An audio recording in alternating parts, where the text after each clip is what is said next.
Hello, and welcome back, everybody, to the final and third session of our series Uncharted Territory, demonstrating novel geothermal solutions. Here with us, we have Gus Grand, who is the CEO of Eden Geothermal, presenting from the UK. Gus, take it away. Okay, thank you so much, Taylor, and thank you so much for inviting me to come and do this session. Although it is slightly late at night, I hear you should be finishing yours day today as well. So my name is Gus Grand, and I'm talking about Uncharted Territory, building a geothermal project in Cornwall in the UK. And the UK and Cornwall really is uncharted territory. The UK's record on geothermal development, deep geothermal development, is absolutely dismal. We are 29th in Europe, equal to Ukraine, and they've got other stuff going on. And we trail Albania. And this is not because the UK has no deep geothermal resources. It has plenty, as many as the Netherlands or Germany or France, where development is very advanced. But in the UK, we have been blighted by fossil fuels, one might say. We have historically a very lot of coal, and we started developing that coal, of course, way back in centuries gone by. And then since then, we have now a very active oil and gas drilling industry in the North Sea. But unfortunately, this has meant that there is absolutely nothing going on in the deep geothermal space, at least until very recently. So we at the Eden Project have created this project, and for this heating season, it will be the first deep geothermal project to come online in the UK in 37 years. It's been really tricky. So there is a complete policy vacuum. Geothermal resources are not recognised in law. We are not mentioned in the net zero plan for the UK. And every time we go and see anybody to have a little chat about geothermal, they go, "What?" So it's taken a long time, even for this one project to get going. We now know that there's quite a lot of more momentum, and that there are probably something around a dozen or maybe 20 deep geothermal projects in various stages of planning in the UK. But they take a very long time, and it is really quite hard to do. So why Cornwall? Cornwall is the little pointy bit that is sitting out down to the left of the map of England. And as you can see, the heat flows there are at least better than double what they are in the rest of the UK. It's an igneous intrusion called the Cornubian batholith that bubbled up about 350 million years ago from the base of a tropical sea. And it is historically the reason for Cornwall's wealth. Cornwall was a very big mining region, and now we hope it's going to be a very big geothermal region. So we are in kind of the middle of the Cornubian batholith at a place near St Austell, and this is what St Austell looks like. It is a china clay district. And this is the site, or very close to the site of our project in Cornwall. This was in 1999, and as you see, it is a worked out china clay quarry with some pretty bad colour problems in the middle of it. The colour in the middle, I don't know if any of you read the Financial Times, but the colour is known as Bedelver pink. And this is the Bedelver pink mine where that pink came from, the clay. So it was a devastated landscape, and we had a guy called Tim Smit who came over from Holland and eventually managed to create a project in this china clay pit that is called the Eden Project. And this is how it looks today. This is the Eden Project. It's an environmental project. We made the soil, we planted over 10,000 species of plants. It's an educational charity, and it's a visitor destination. And it has, or it did prior to COVID, have about 1 million visitors a year, and has been putting billions of pounds into the local economy since it opened in 2001.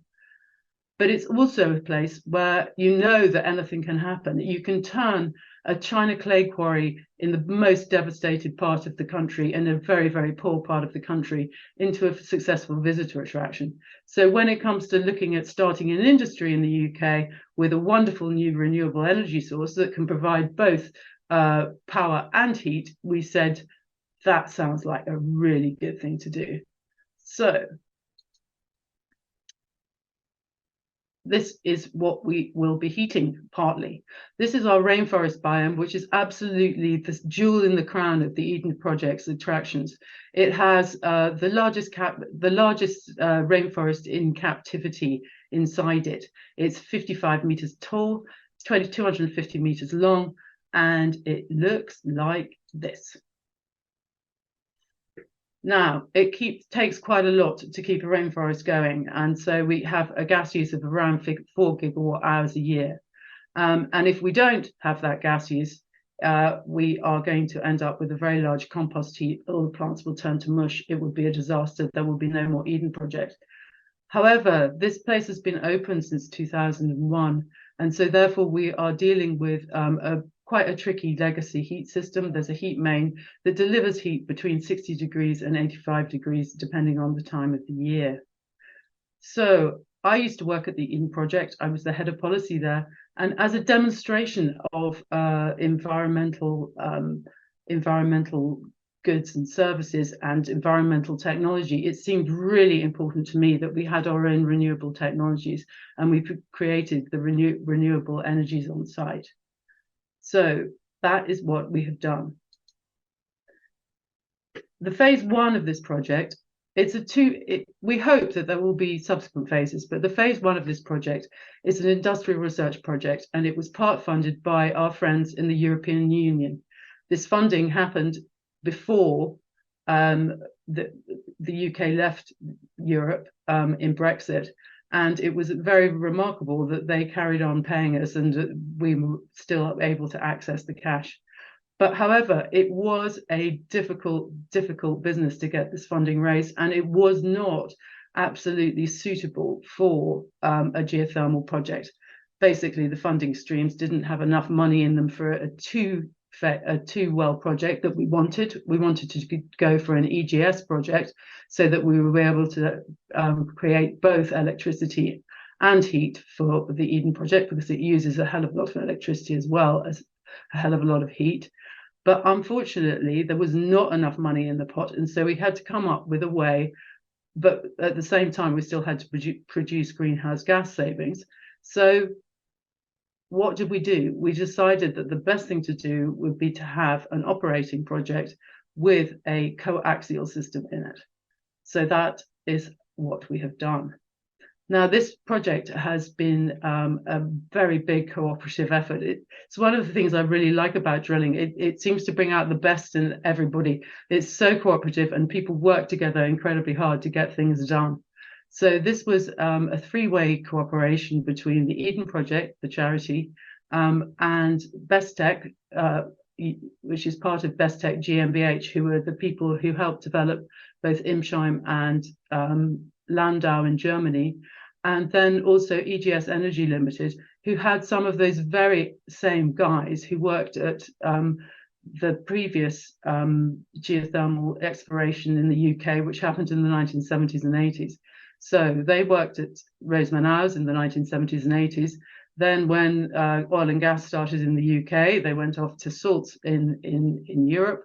And then they have come back to us in Cornwall to get the geothermal industry going again. So what we have, and what the concept behind this project, is a very deep geothermal well. First of all, we wanted to drill deep into the granite, into a fault system, to find out whether it would be suitable for EGS development. So we drilled some 5 kilometers straight into the granite, and this is supposedly a temporary solution. So what about the geological target? I've already discussed the fact that we've got an elevated heat gradient in Cornwall. This is due to the radiogenic granites. And the sonorksel granite, where we are, has one of the highest heat flows in the UK. The expected heat gradient was expected to be 37 to 39. Actually, it comes out at 38.2, so that was pretty well predicted. And we have a major fault system that runs straight through the Eden project. This is a picture that was taken during the construction of the Eden project, and this is the course of the Great Cross course. This fault that we hope is going to be permeable enough for us to create an EGS system in the future. It's a north-north-south, north-northwest, south-southeast fault, and it was identified largely from historical mining records. Again, we were constrained because in the UK there was no money for exploration into a granite, no exploration wells in granite, and so actually the course of this fault was discovered from Victorian mining records. Really, really beautiful drawings that were done with incredible accuracy in the 1860s in our case. There's also a large surface outcrop, and the permeability is likely to be found in this fault structure that we need to run an EGS system in the future. So the idea is to intercept the Great Cross Course fault at sufficient depth to provide the heat and permeability required to support an enhanced geothermal system. But we're only at the first phase. So here we go. This was the drilling program. It was a fairly standard well type, a J-type well, building up to a 40% inclination. One of the constraints that we had alongside the wrong kind of funding, the wrong amount of funding, and it was a site that was unfortunately, we had to go in from the footwall side. So that is less than ideal when you're looking for permeability at depth. We were chasing a fault. We pretty sure we knew what the inclination was, but it wasn't at all certain. These projects carry enormous risks. And then, so we're approaching the Great Cross course from the footwall, and the 8.5 section, the idea was to leave it open hole and see how permeable it was. So the drilling operation was relatively successful and amazingly straightforward. It happened during COVID, which was a pain in the neck, and Brexit, which was even more of a pain in the neck. But never mind, we had an incredibly good drilling partner in BDF in the UK, alongside MND from the Czech Republic. It was a really, really wonderful rig, and it worked very well. So the well TD was 5,276.67 measured depth. That is the longest geothermal well in the UK, and I know because I made them drill it 1.5 meters longer than the other one. And the drilling duration was 164 days. We had a very, very big loss zone at about just before 4 kilometers. And that was difficult because we had to set a balance plug in order to be able to put the casing, run the 9 5/8 casing, and that took a bit of time. We then went down to our TD, and we encountered multiple fracture zones on the way down in the 8.5-inch section. So this is the coaxial completion we have at the moment. It's supposed to be a temporary completion, and we are hoping one day to be able to go on to drill a second well. But as I've said, there are hazards all around geothermal development in the UK. And one of our biggest hazards at the moment is that there is absolutely zero major problems with grid constraint. So the national grid is in a disastrous state because the amount of solar and wind that has been put onto it. And in our case, we have been told by the national grid that we can't connect until December 2036. So I'm looking at a business case to put together for a December 2036 completion with an EGS plant, which is slightly tricky, but we're very pleased that it will be in by Christmas. So the objectives of this part of the project And also we've had some slight issues around our geology, obviously with the large loss zone at 4 kilometers, which is not ideal because it's a little bit too shallow, and some other complicated geologists which have the geologists scratching their heads and treating me like I've got a slightly strange disease, which is not what you really want in geology. But there we go. We persevere. So the objectives of this part of it was to create a case study of a functioning deep well single well heat exchanger, and to define and monitor the parameters, because obviously there are cases all over the world where there might be wells that don't necessarily work for oil and gas, or geothermal wells that are tight, and so therefore a coaxial completion could be an option there too. So we have set a vacuum insulated tube, mostly 5.5 inch, all the way down to 3,860 meters, and it is hanging off a platform. It weighs about 152 tons, and so that was tricky to get in, and we have to have a compensator in at the top of the completion, so to take account for any increases in the length of the casing due to high temperatures. So it's an interesting and unusual kind of project, and we will be defining the optimal parameters for running our heat system. We've tested it, and we think that it should do the job pretty well. We think that it'll produce between 1 megawatt and 1.2 megawatts consistently at around 95 degrees at the surface. But we are yet to do our first heating season. That will be starting shortly in the next few weeks. So it's all to play for at the moment. The temperature at the setting depth is about 150 degrees C, but as everybody here I think should understand, it is difficult to run, the system runs on conduction rather than getting much heat from the formation. So we are expecting it to be about 95 at the surface. So this is the heat main that has gone in. This is, you can see the rainforest biome at the top left. That is our target for heating. Then we've also managed to construct about 1 hectare of new commercial greenhouses that will also run off this project. And that is really, really important in the UK, because the Eden project has extremely high profile in the UK. It's really useful to be able to show people that we can demonstrably heat greenhouses. It's where the industry started in the Netherlands, and look at them now. They're looking at nearly 1/4 of all heating to come from geothermal by 2050. We have to start small. We have to start somewhere, but greenhouses seems to be a good way to go.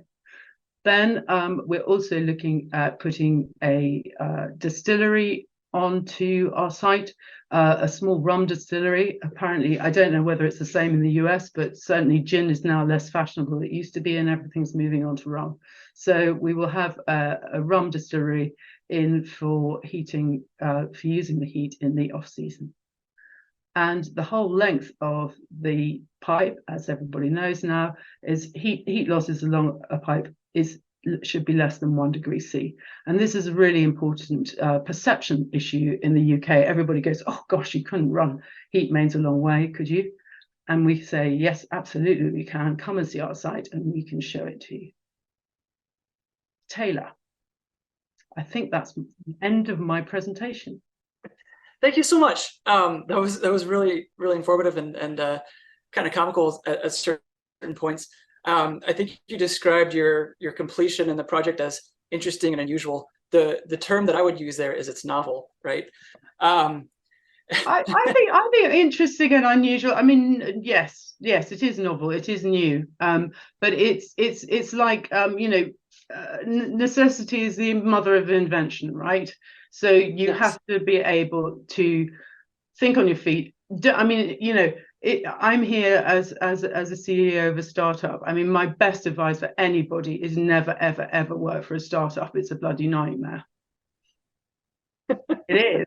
but it's great fun, and you get to do something that nobody else has done. So this is good, right? Well, you certainly seem to handle it with grace, I'll say. Since I since I had heard about Eden Project, I think it was 6 or 7 years ago. I always thought it was a really, really incredible project, just because of it's an example of taking something that is a lifeless area and turning it into something that's incredible and beautiful, and of course using geothermal and renewable energy as an added benefit. So let me kind of kick off a few of the questions that were coming in, talking about and asking you questions about how Eden Geothermal is pioneering the space for geothermal in the UK from a societal perspective. So there were a lot of questions that came in on, does geothermal have the social license in the UK? Do you feel that there's support from people, or I think you called the policy space a blighted vacuum? So maybe that a little bit, and then questions around community engagement. Yes. So community engagement is basically the be all and end all around the Eden Project. That is what we do for a living, is talk to people about the environment in ways that they're not necessarily expecting. So it is very important for us to show people that these environmental technologies can work, and that they're not scary, and actually they're just better than what went before. So we started our community engagement here at the Eden Project for the geothermal, I think 6 years before we actually started drilling. And one of the reasons for that is that we know that people in local communities are suspicious of what's going on, and need to be told again how this can benefit them, and what's going to be happening. So our project, which you can see to the bottom right of that photograph, actually runs next to a bridleway. And a bridleway in the UK is a footpath where people are allowed to also ride horses or bicycles. And we have a viewing platform that literally opens straight onto the bridleway, and people can come in and see what we are doing right from the get-go. We have a nice little shelter because it rains a lot here, and some signs and things like that. And we also leafleted and talked to our community right from the very beginning. And one of the people who were most suspicious of us he complained, and we talked to him a lot, and now he is giving his granddaughter cutting samples from every 100 meters for her Christmas birthday. So that has worked pretty well. In the UK, there's a very, very big anti-fracking movement, which has actually completely halted the fracking industry in the UK. And it was largely run by the environmental movement, and these, of course, would be our natural allies as an environmental project ourselves. But unfortunately, they kind of got onto seismicity as a good way to up the environmental opposition to fracking, and that has worked only too well. So people are really, really scared in the UK that seismicity might be an issue around geothermal, but but I think that is probably overblown, and people will get used to it. So while we were testing, we had a felt seismic event. Actually, it was a very small one. It was a 1.7 magnitude, but it was at 9:30 at night on a winter evening, just after the invasion of Ukraine, actually. So everybody was feeling a bit nervous. And the next morning, I had 3 satellite trucks from the TV companies barreling down, going, "Hey, Gus, it's great. You're going to be on the TV tonight." And I'm like, "Oh, rat. Thanks so much, guys. That's really, really not what I want to be doing." But once I explained to the TV guys why we had caused some microseismicity, and actually the magnitude being only a 1.56 PGV, which is millimeters per second, which is actually so much less than the local mining and quarrying regs that we operate under, which are 8.5 millimeters a second. They were like, "Oh, this is an opportunity for us to do some public education around geothermal. And basically, they rehearsed me till I was blue in the face, and we turned it into actually a really, really good opportunity to talk to people about geothermal. So I think that there is, yeah, sorry. But no, please go ahead. Yeah, so I think that the license to operate in the UK is there, but it needs careful handling. You need to be able to explain to people that the seismicity, the microseismicity, is a feature. You need to explain to people that there's no risk of water table contamination. And of course, the very, very best thing about geothermal, or one of the very best things, is that you do not have the visual intrusion of wind or solar, which are big deals in the UK because we're such a small country. Yeah, so you answered maybe 4 to 5 questions that were asked in that. So well done. A lot of questions came in on the seismic event, and what your experience was around that. And kudos to you for turning it around to a public education moment. I think that's generally pretty rare. And in our experience, we've seen people get very frightened anytime that the term earthquake is brought up. And there's a recent article about how fans jumping up and down at a Taylor Swift concert generated something like a magnitude 2.3 earthquake as a comparison. Exactly. Right? So that's a great comparison. So I will remember that. Yeah, it's really important to relate it to what people understand and show that it's not all fear mongering, but this is actually something that's expected and mitigated and controlled for, and is just part of the process for it. What advice would you have for other developers, in the UK and in Europe that are looking at developing geothermal on the community engagement front? Well, I think start early, start as early as you possibly can, and show people that there is nothing to be afraid of. Do a lot of village halls, do a lot of signs, have people into the site so that they can come and see it. People are really fascinated by the engineering. And I think also in the oil and gas community, it's a different kind of way of operating. So when we started, we were talking to our drilling contractor about publicity, because of course it's the Eden project, so there's going to be loads of publicity. And we were like, guys, do you want your logos on things? Do you want to be mentioned in the press releases? And they were all like, oh no, we don't want any logos or anything out there. And I think it's a different way of engaging, because it's a way of engaging positively from the beginning rather than being defensive. And that is what I would recommend at any time. Yeah, it seems like getting out in front of it and being transparent seems to be the solution based on the viewing platform that you have and the openness to view the facilities. I'd be remiss if we didn't ask a few questions just on some of the technical aspects of it. But did I hear you say that the stimulation in the EGS project isn't slated until 2036? 2036. Wow. The UK grid, electricity grid, is in an absolutely shocking state due to some completely rubbish legislation, which meant that they couldn't reinforce it ahead of need. So suddenly there's a massive need and masses of renewable energy projects that want to plug into the grid, and the work hasn't been done in order to reinforce it. So we have a grid offer for 2036. It's just crazy. And our investor needs that as as a criterion for their investment. So then what's I guess the two questions then are, in your temporary completion, your coaxial completion, what do you expect to learn during the time period when your completion is fully up and running, and this the stimulation that's planned in 10 years? And then the other question beyond that is, how will the Eden project scale, and how will Eden Geothermal scale, considering the restraints that you guys have on these sorts of things? Well, I think the thing that is really truly astonishing and interesting about the UK at the moment is that there is massive market pull.